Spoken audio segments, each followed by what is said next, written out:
There's some things going on in the Google images that I wanted to share with you. Um, they came as a surprise to me. I didn't know they made this change, but I think everybody should be aware of it. Just for the heck of it, I've typed in the word travel here, and now we're going to click on images right here and get to see the images. Now, you'll notice that there's a lot of images here and there are no other markings. But if you were to click on one of them, it'll open up another window to the right, and then it will say images subject to copyright, learn more. All right, two things you need to go think about. Back here under tools at the top, click on tools and you'll see another drop down and you'll see something called usage rights. Click the little down arrow on usage rights and you'll see all Creative Commons license and commercial license and commercial and other licenses. If you're going to use the image to put on a website that you plan on making a profit from, you need to pay attention to a whole bunch of things.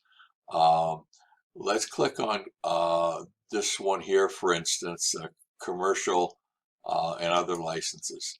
When you click on that, you'll notice that the image is now changed and there are different images here. When you roll over an image, there's a little box down in the left-hand corner and a word comes up that says licensable, okay, on all of them. So if we click this one here that says licensable, it says that this is who the creator was, and if you want to know about the information, click here to learn more. But you're going to have to pay to use this particular image. That's one thing you need to be aware of. If you come back under Creative Commons license, this is a little confusing because everybody thinks because it's common that you can use it completely for free. In some cases you can, in some cases you can't. And I'll go into a little bit more detail on that. But again, you'll see that it pops up here, licensable. Some of them here, like this, will be licensable, but it's at Pixabay. We all know that Pixabay has a lot of images that you can use for free also. Again, when you click on the image, it opens up on the right and it has the license details. If you click on the license details, it opens up something new called Creative Commons. And this explains what all of the licenses are. Now, this one that we just clicked on says CC0 for public domain dedication. In other words, you can probably use this for any particular purpose. But if you click on Creative Commons, you'll come over to another site, and actually this one tells you about all the licenses. There's a video here, explains a bunch of things. These are the different licenses. CC BY, this license offers distribution for remix, adapt, or to build upon the work, even commercially. But here's the key: as long as you credit the original creation. So you have to give a byline. That's what the BY stands for. So you want to pay attention to what licensing you're using.